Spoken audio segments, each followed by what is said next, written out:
Good day to you, one and all, from Kit Kat and me. Hey, my little happy heavy boy. There he is. Okay, so Wednesday morning, and the start of our third session on this piece. Right, let's get to it then, shall we? I had a healing / clearing session with my friend Nikki yesterday afternoon, and the result that I'm feeling quite heavy today as well. Heavier than Kit Kat, but heavier than myself. So forgive me if my mind is still catching up with me most of the time today. Yes. Anywho, I shall try to keep my wits about me here. Where was I? Why am I picking up this one? Okay, I think we should do some work on the top here.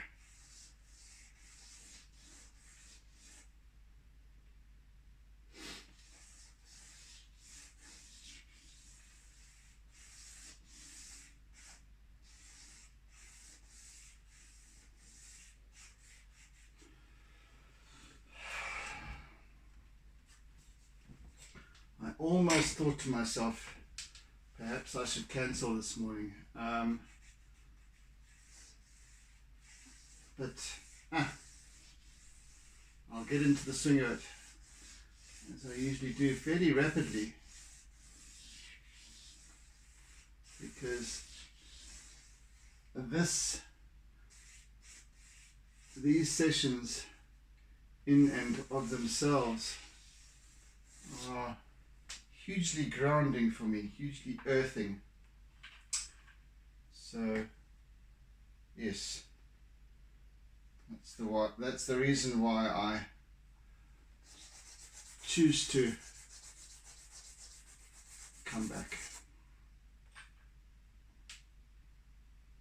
I could have just gone out, carry on tomorrow. This piece is going to be complete tomorrow anyway, so I could have postponed it until Friday, but hey,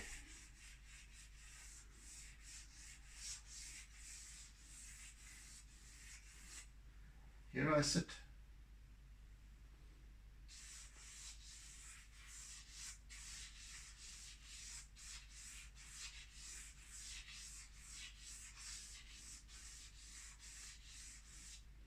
So there is a fair amount of work now with subtleties, and those subtleties are predominantly to do with hues. Huey Lewis in the news.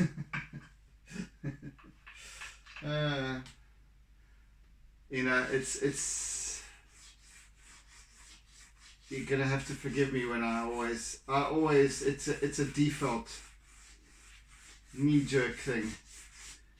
I always, whenever I think of the word hue or hues, I always think of Huey Lewis in the news. It just pops out. You kind of it's kind of one of those situations where you have to be there.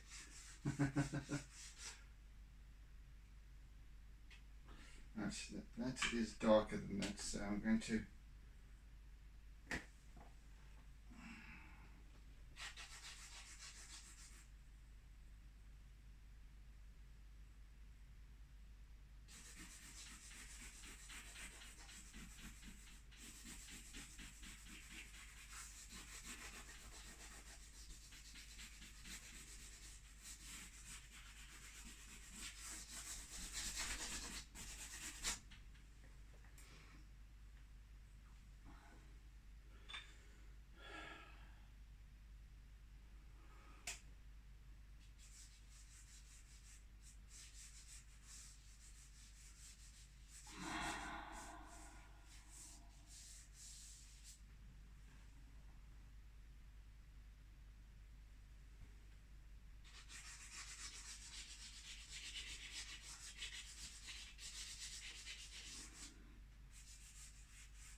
Okay, let's.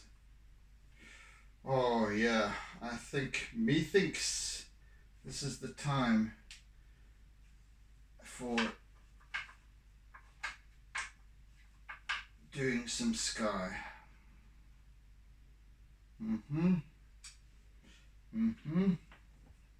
Let's do some sky then, shall we? Okay, let me just select what I need color-wise for my sky. Let's put those out here, etc., etc. That one, that one, that one, that one. Right, now let's just drop this thing all together so I don't have to stand up. And really today I don't feel like standing anyway. Let's put that down there. It's kind of easier to work at that height. Oh dear me. I have to move these to the side.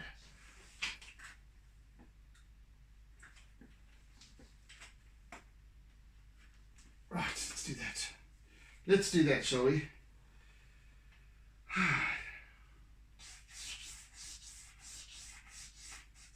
Start at the horizon.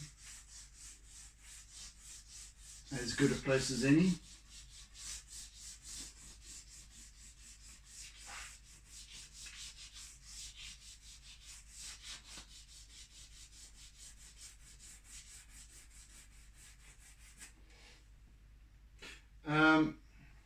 I haven't for some time discussed the importance of a straight horizon line.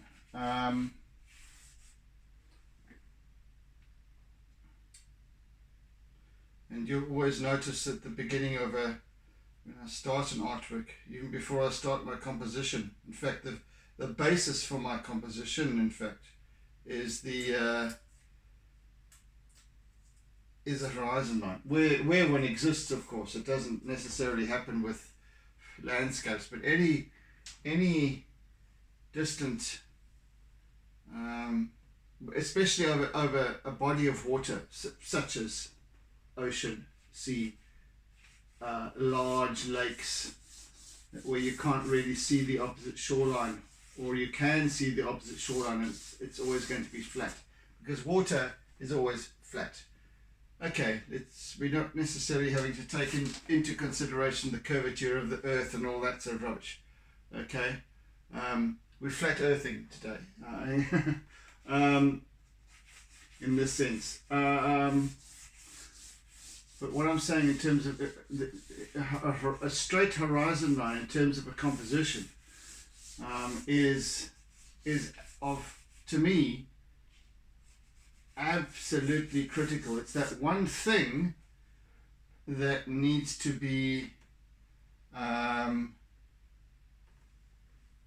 what's the word I'm looking for? It needs to be straight. It needs to be done with a ruler, preferably a T-square like what I use, so that you know that it is level with the eye, completely level. Because a horizon line that isn't level then throws the story of the entire piece off. So in other words, there's disbelief from the beginning.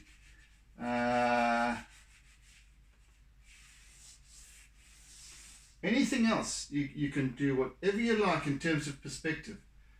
But if you don't have a straight horizon line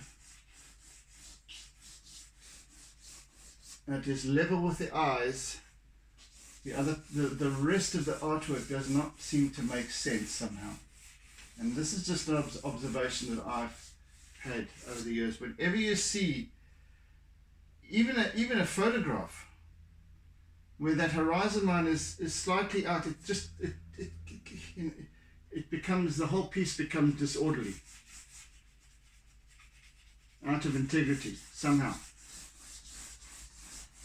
It's because, I guess, physiologically, whatever you want to call it, we are accustomed to that one thing. There's there are certain given constants, truths, if you want to call it that.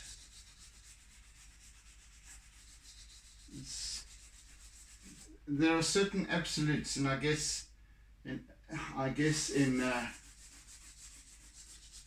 those absolutes, fact. I don't know. I mean, this is something that could be discussed ad nauseum, and probably will lead to bloodshed. But the only facts lie in mathematics. 2 + 2 = 4. 1 + 1 = 2. That's absolute. There's no changing that. It's an absolute fact. Anything else in my mind is up for discussion, is up for agreement. Agreement needs to take place. Now, why am I talking about that? The absolute is this horizon line.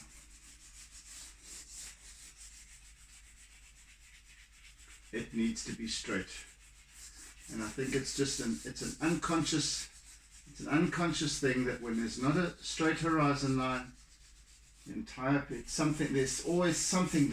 It creates some discord in one's perception of whatever it is, whether it's an artwork, whether it's a photograph.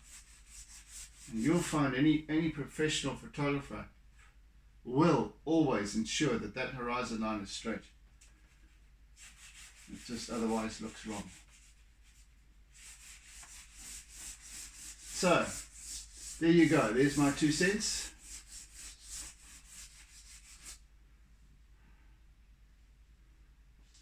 In South African rands, probably about 10 rand.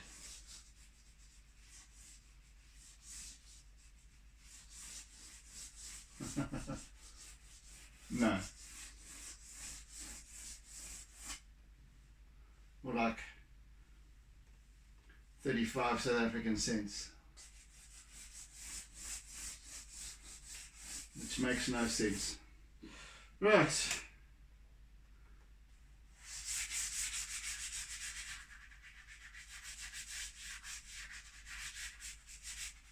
So enough pontificating about the importance of horizon line. Try it yourself. Whether you're an artist or not, have a look at any, and I'm sticking my neck out on this one. Have a look at any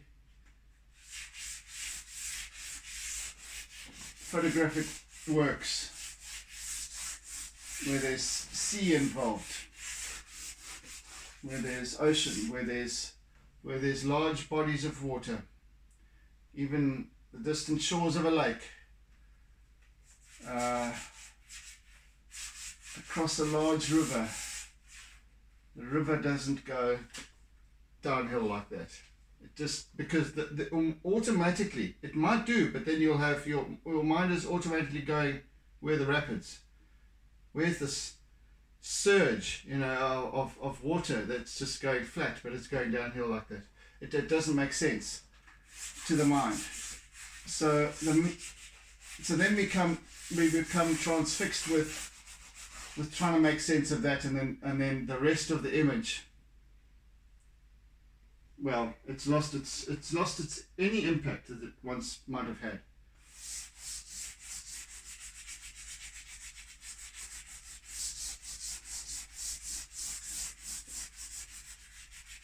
That's why I always ensure that when I'm doing seascapes and where there's a horizon line, doesn't matter how small it is, even if it's just that long, I make sure that it's straight and flat.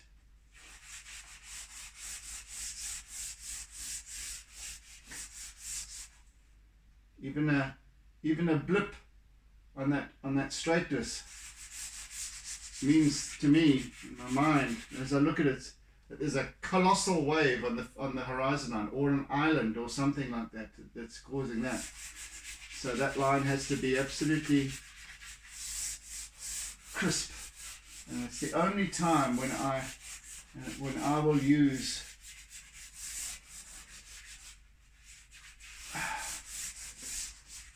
a T-square. The only time. But as I said, have a look. Have a look at any magazine, anyway, on Instagram, professional photographs. And this is where you catch out the fakes. This is where you catch them out, my friends. This is where you catch out the fakes amongst us all. Who weren't paying attention, and that call themselves photographers, or they call themselves whatever it is, and they fail with their horizon line. I've seen it all too often.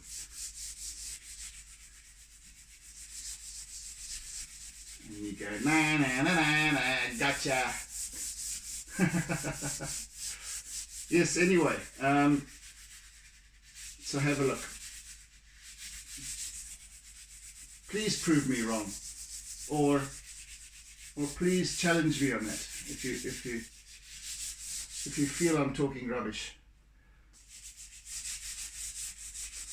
I'm always open to learning.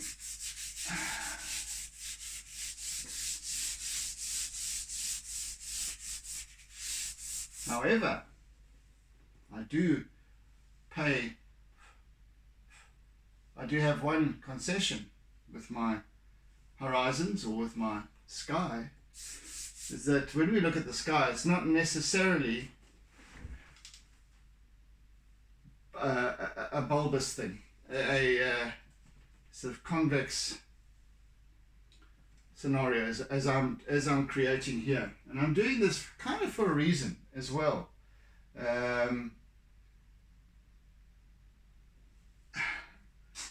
And that's also, it's a kind of a nod to the curvature, I guess. We can't actually see the curvature of the earth unless we were very high up. But I'm also going, well, I'm adding in this small space here to the expansiveness of this sky, this African sky, this vastness. So I'm almost creating this bubble, this dome kind of effect above, in the sky above, and that's with purpose. It's not actually like that when we look at the sky, I'll grant you, but that's creative license, and that's also part of the essence of my artwork is and telling its story, because I've left little space for the sky above. And I'm concentrating mostly on this. It's all about the sea. It's all about the wave, the rocks, the shore break, the foreground. But here in this little space that I've got above, which is about a quarter of the page, I am giving a nod to the vastness of the sky. And that's by choice. So that's what one might call creative license.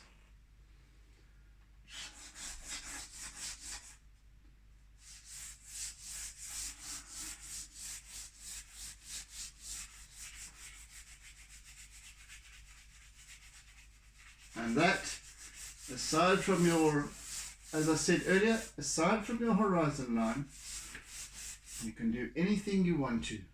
Anything. As long as there are those certain deal breakers that are adhered to. I call them a deal breaker because it's a kind of a thing, it's a taboo. You don't put a tilted horizon, even slightly tilted, and that's why I sometimes go over, go back in it when I realize that my T-square was a little bit off, and it just is so discordant that I have to redo it.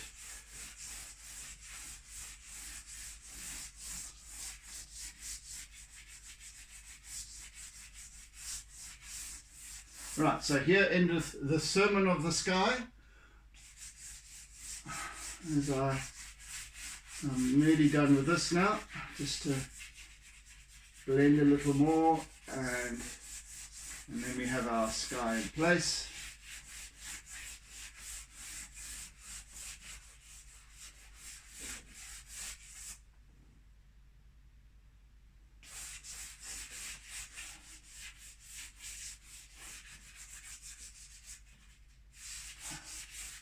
And I don't make it absolutely obvious in terms of the boldness of it. So here on, you see it's actually very subtle.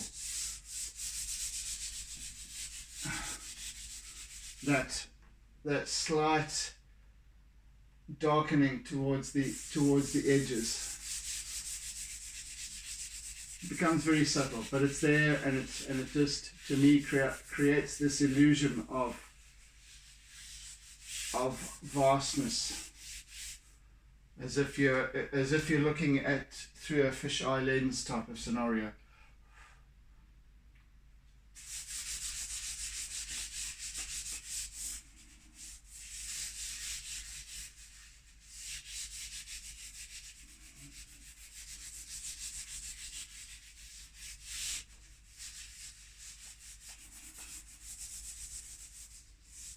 And that, my friends, is called creative license.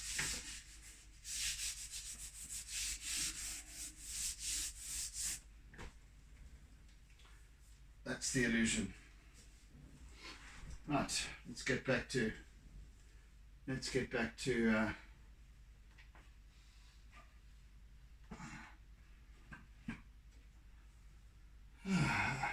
done.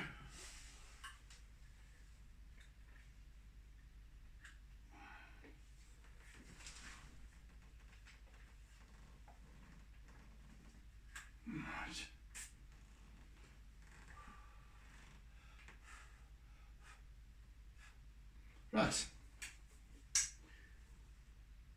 Sharp. Let's get back to some work here.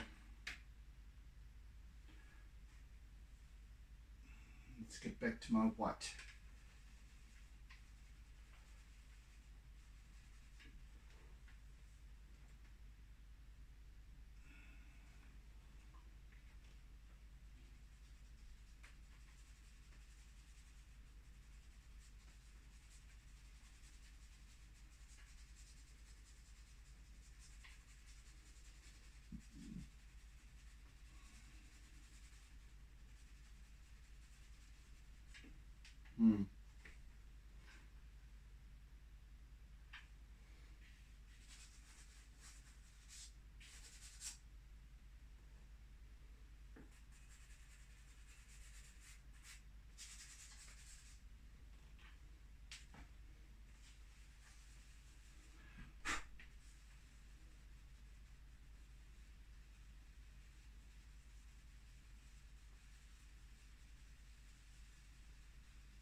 And please, if ever there's you have a doubt or a query about something that I might have said, or you wish for some more clarity, by all means, please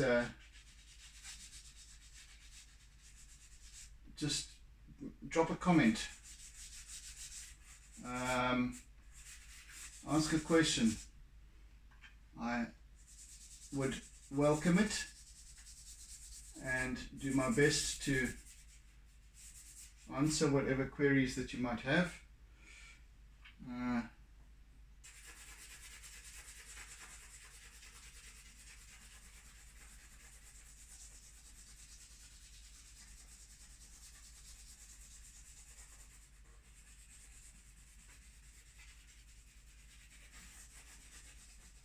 And there's no need to sort of comment with things like, oh, you stupid. It's just, I think actually YouTube does me the favor of deleting those kinds of things. And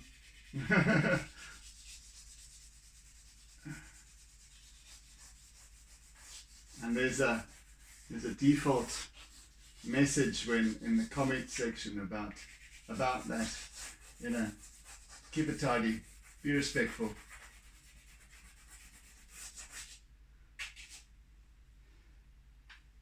But you know, if you want to come with abuse, then you're going to get abused back in no uncertain terms. I do not hold punches in that regard. And I do not suffer fools, unfortunately for me, I guess sometimes. Other times I will just ignore, but you know, but for the most part I really struggle to not lambaste.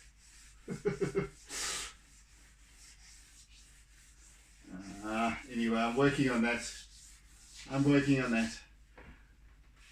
But otherwise, as I said, please feel free to if you have any queries of any kind surrounding what I do, how I do it, perhaps techniques that I'm using that I haven't described or that you haven't been privy to as yet in any of my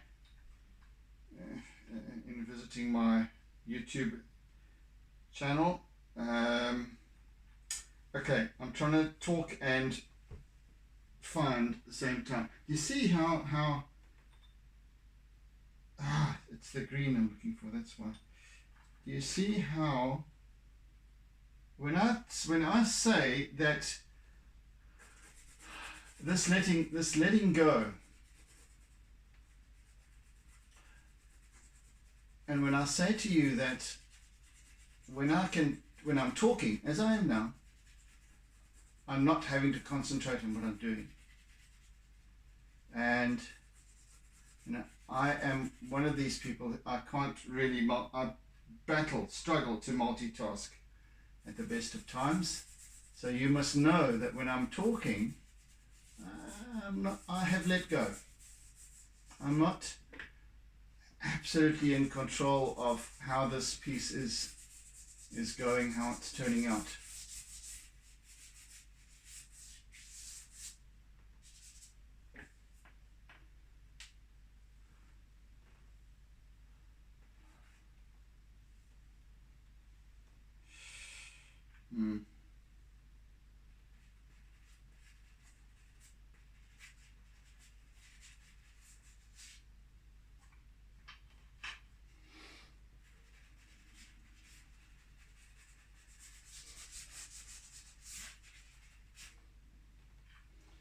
Sometimes something, however, needs my attention.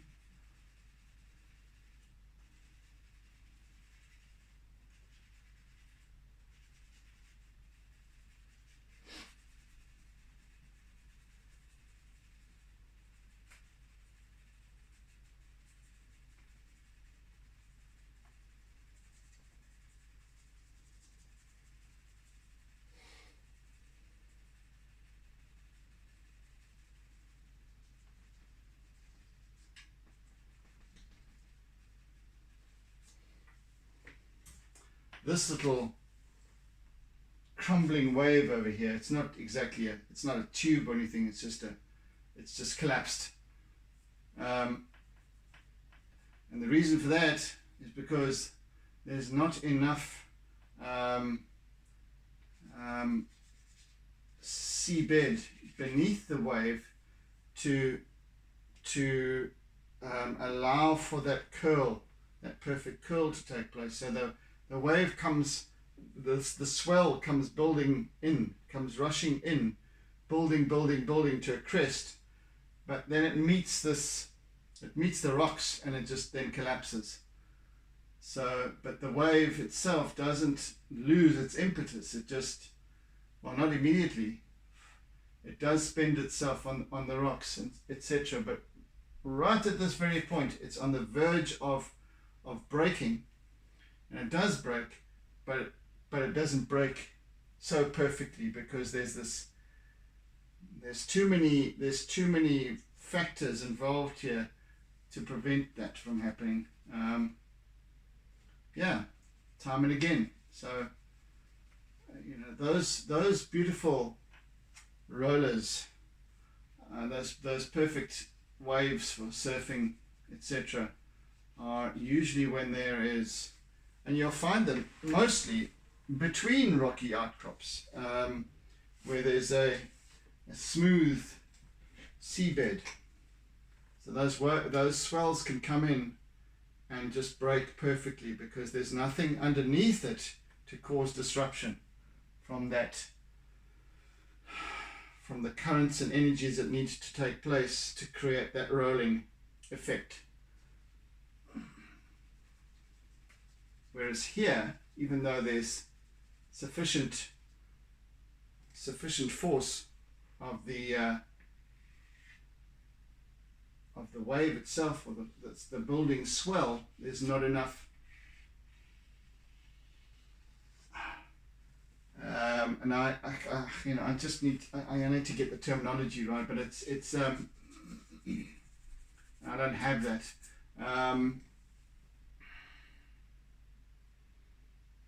Don't know what you call it, a vortex or a something like that. Goodness me. Anyway, it doesn't matter.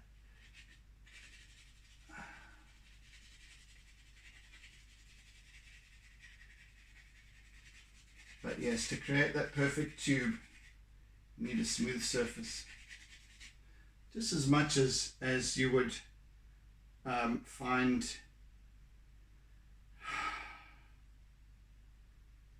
in let's say a pan with a flat bottom, and there's something else in there, and if you were to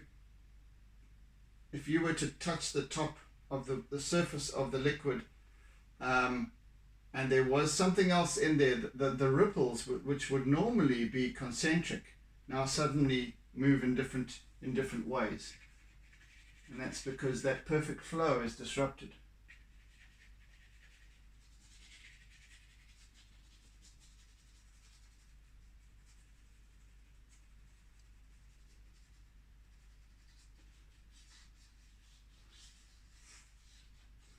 So, people, I'm going to be now working a great deal with purely line work and different intensity. I'm placing pressure differently. I'm just twisting, turning the chalk pastel around in my fingers here, and occasionally I will add a little pressure with my wrist, so I'm not getting straight lines. I'm also not getting consistent pressure. I just need higgledy-piggledy lines.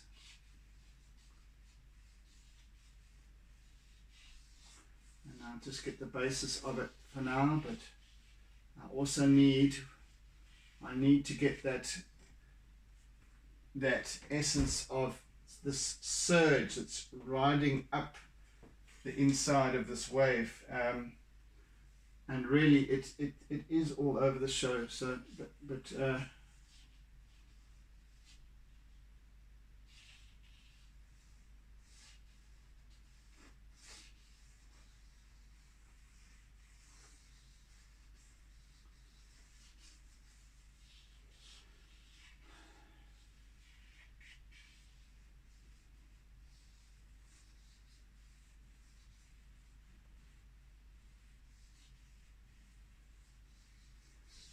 I said, this is going to take a great deal of line. I have the basis of it, but this is an incredibly disrupted surface. Lots of little flecks of white because it's quite windy as well, so it's also stirring up the surface.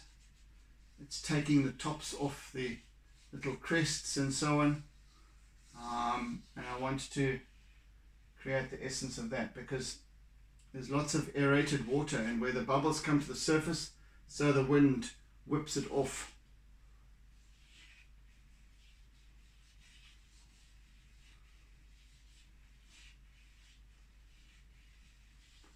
And there's, again, against this ledge over here, there's a back surge.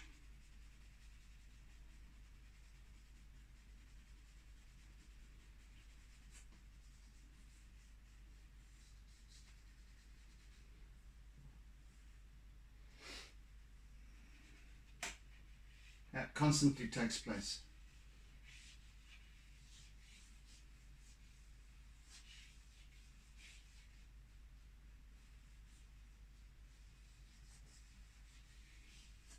Yeah, so this is why I can't finish today. It's too much work. All this whole area needs to be full of little. It's like veins. In fact, it's like an exposed nervous system. It's just all over the show here.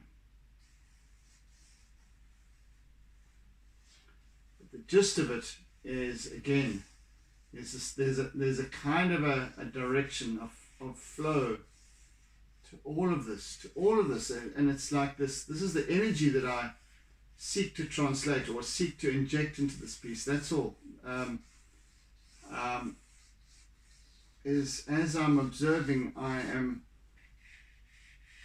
attempting to depict that direction. So even though the wave is coming this way, directly at us, there is this sense of this, there's that action there. It's that going up off the top of this wave. And there's going to be flick, and I'll get there when really start getting there when I am introducing my acrylic. Tomorrow, hopefully tomorrow. Goodness me, it'll surprise me that this piece started off at such a rapid rate, and as I said, it would slow down, and it surely has.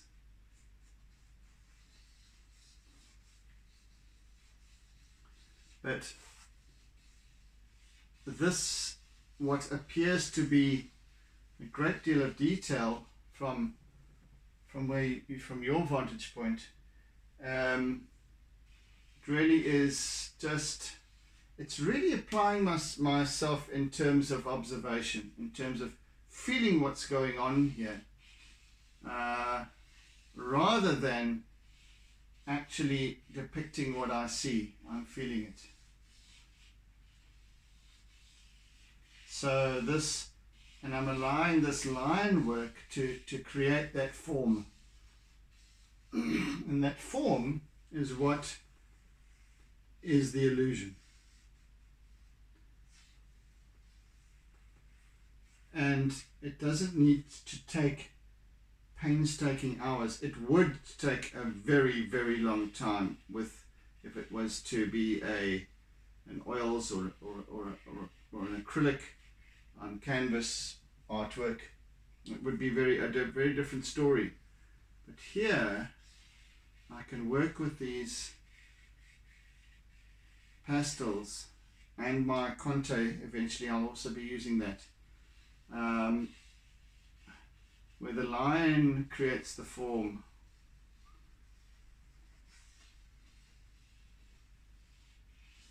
I shall do at some point. I'll do an acrylic painting of one of these, but it'll take a lot longer. So I can't really do it during my Artsy lockdown sessions because, well, I might just break with tradition for once or twice. But it will probably take 2 weeks of sessions to complete one of those, and I'd have to prepare it first, etc. Prepare my base color and all that sort of thing. Yeah. Anyway, we'll see one of these days, shan't we?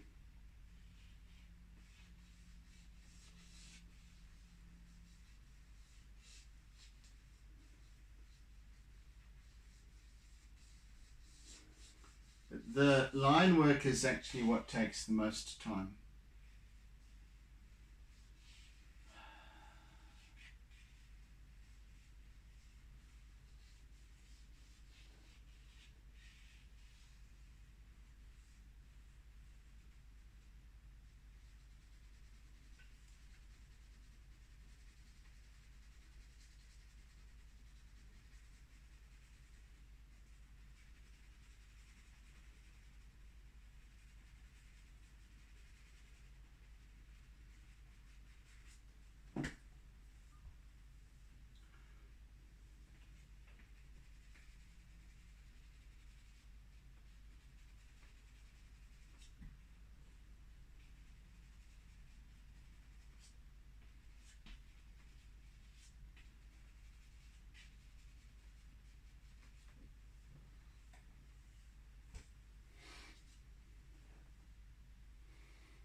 I'm going to use my contact crayon for a little bit here. I want to create some softer, less distinct line work than although it's also white, but it doesn't take quite, because it's a harder consistency, the contact crayon. So I'm getting a much softer line, but it also builds form a lot more gradually.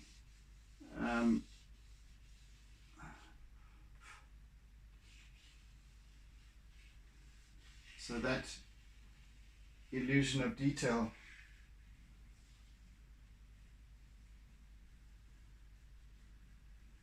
is further enhanced.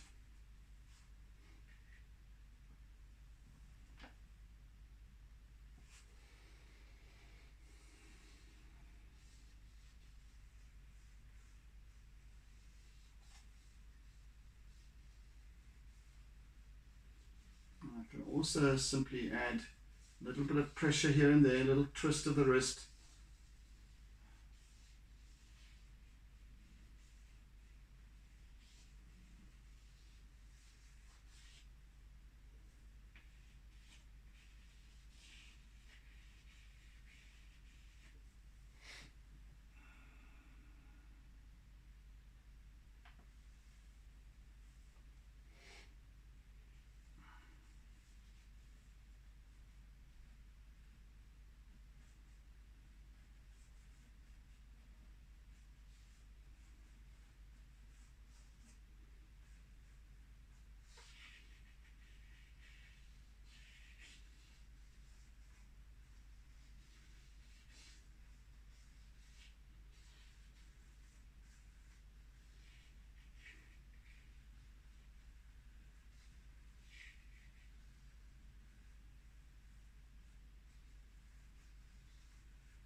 So you've got this this water streaming over the top of this rock, and with it carries these little tendrils of foam, which then kind of pour over it. And as the water subsides, so it drains off the top of the rock, but the rock is still semi-submerged, mostly submerged, and all you can see that the darkness here is simply the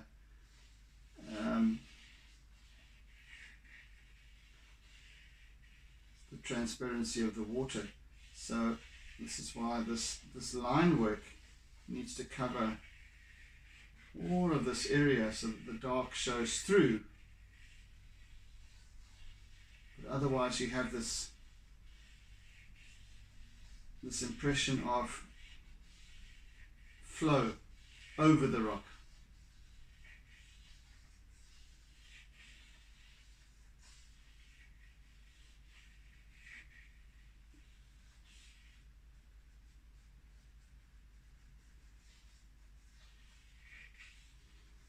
And be very careful with it as well, because I'm also, again, even in this little area, depicting the nature of the flow of this water. So kind of need to feel, okay, where's it going? It's flowing that way over there and this way over here, and I need to, with my line, I need to pay heed to that.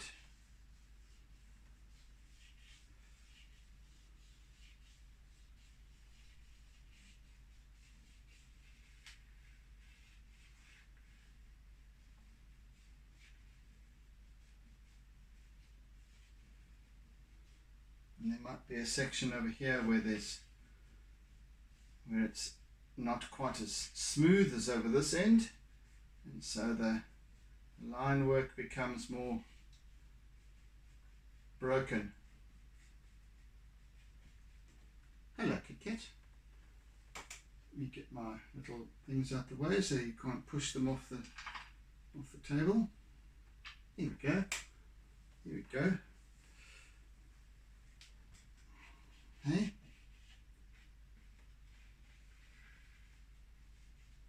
What have you been up to? Hey?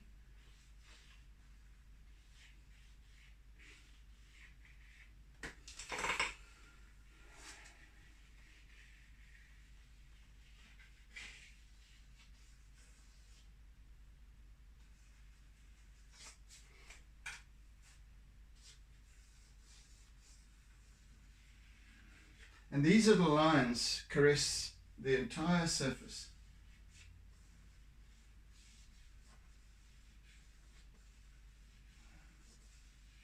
Yesterday you noted that I worked with a little smudging with my eraser, and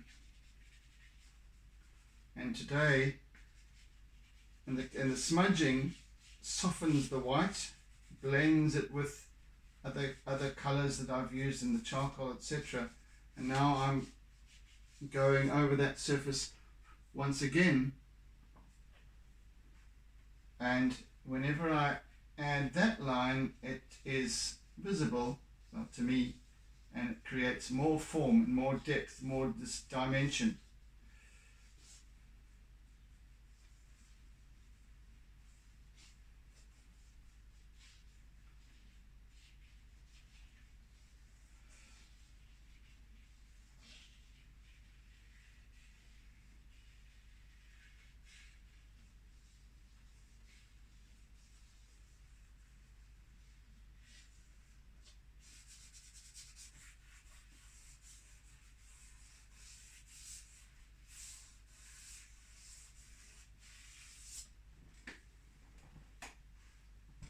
If you know what I mean.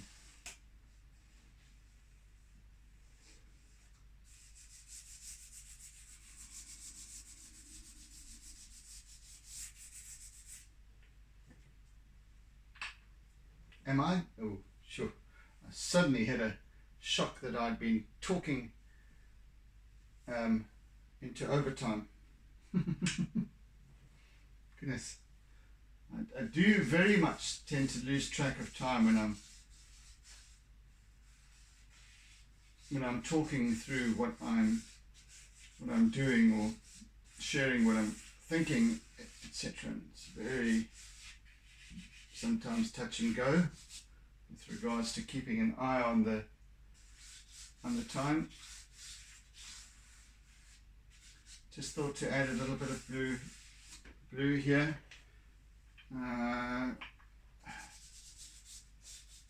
Because we still have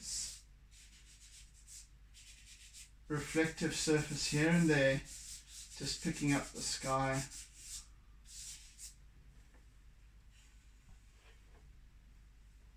A little bit more over here as well. So I've got mostly green, but I also want to temper that. So there's this constant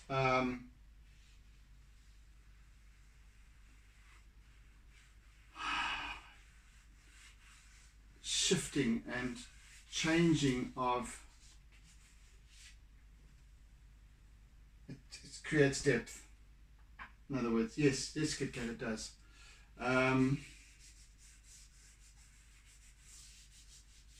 You seem to be querying what I was saying there. So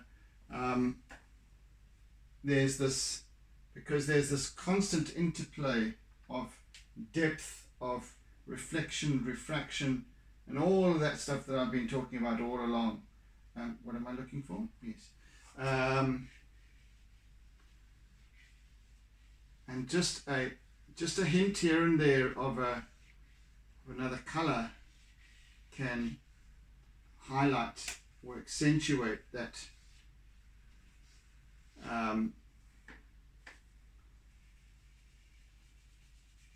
dimensionality to the work. It just adds that hint of a glow, of a something else, that a little bit of transparency, a little bit of reflection. It's almost as if I need a little bit of it over here as well on this rock, just to give that essence of there's still water flowing over this, and that water is aerated.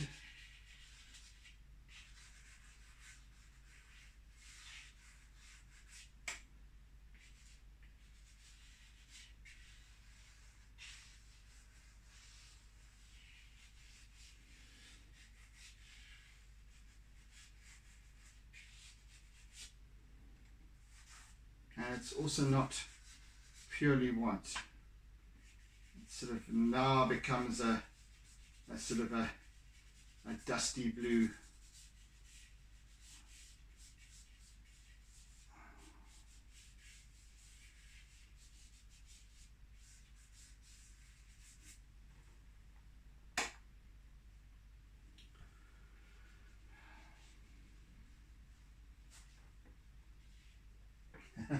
Kit Kat is thoroughly enjoying my process here.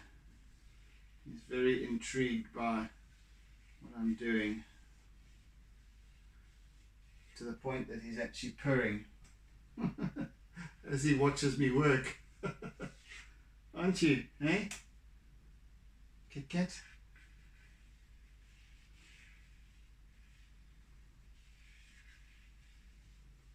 So those of you who might be new subscribers to my channel, you will see Kit Kat arrive from time to time. Perhaps he joins me at the beginning of my session, or he comes in sometime during it, or he expects to have cupboards opened and what have you, whatever it is. But at least I have the company at this, what some might say, a ridiculous hour in the morning.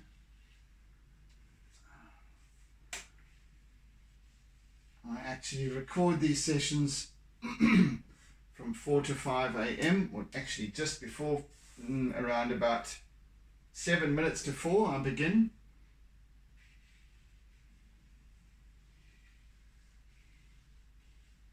Yeah, Crazy, hey Kit Kat, but you're up earlier than that. Long time earlier than that.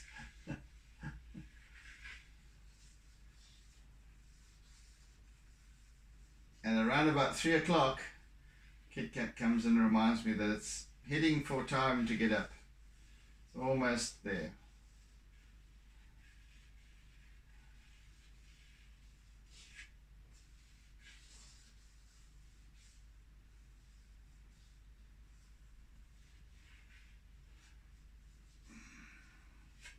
So, yeah, there's a storyline to these, to each and every one of my artworks that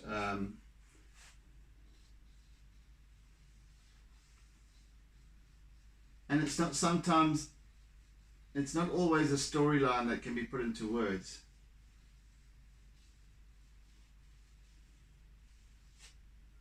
Because it's open to interpretation.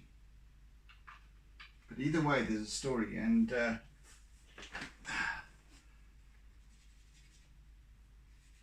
that story is perhaps yours, perhaps mine. As I said, it's open to interpretation. Everybody gets a different vibe or vibration from it, and there might be recognition. There might be as I've said before, you might realize or understand this as being typically KwaZulu-Natal coastal waters, or it might, in terms of the colors, or in terms of, you might be picking up the scent of the ocean as it disgorges itself, spray, mist, with the warmth of the sun. That's the story that I'm talking about. That's the story. Then the story is told with feelings and emotions, not necessarily as a written word. The written word, I should say.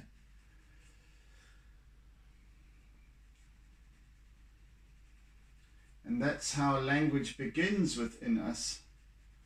It begins with emotion. And it's only when we start putting that emotion into words that it takes on meaning as a true story, as language.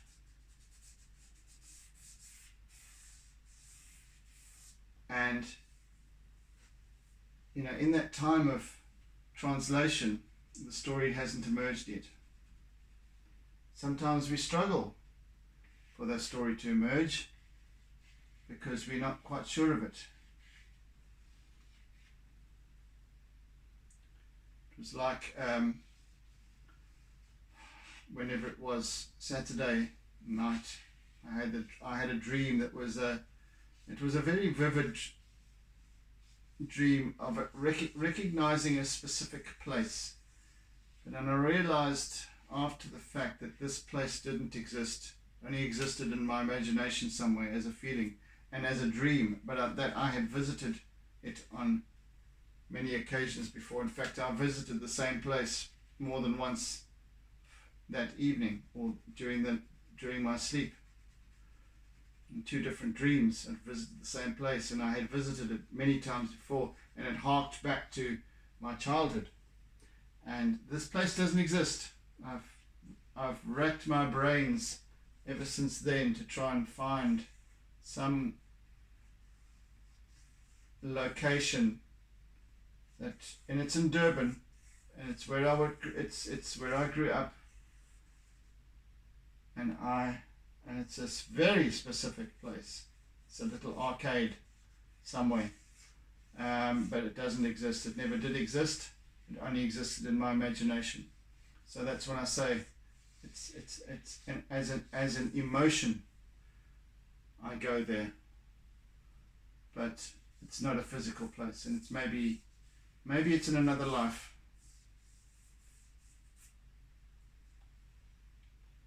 maybe it was then. I don't know. Maybe another place altogether. Another. Sure, it's actually quite crazy. It actually gives rise to that possibility of parallel universes. That I am living an existence, a dual existence. But that for another day, my friends, because right now I'm out of time. And we've made great progress today, and quite happy with that. Hey, Kit Kat, what do you say?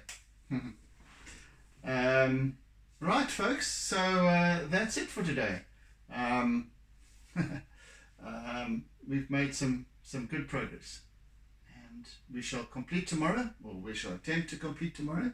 As you can see, this line work has taken a significant amount of time, but it has progressed very well. So, thank you for joining me today. Thank you for listening.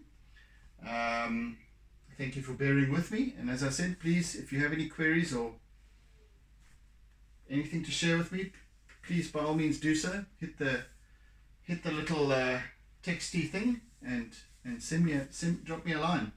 I welcome it. So yeah, thank you for joining again, and have a fantastic day further. Oodles and oodles and oodles of toodles. Yeah, so have a good one, folks, and catch you again on the morrow. And meantime, be good, be safe, be kind. Bye.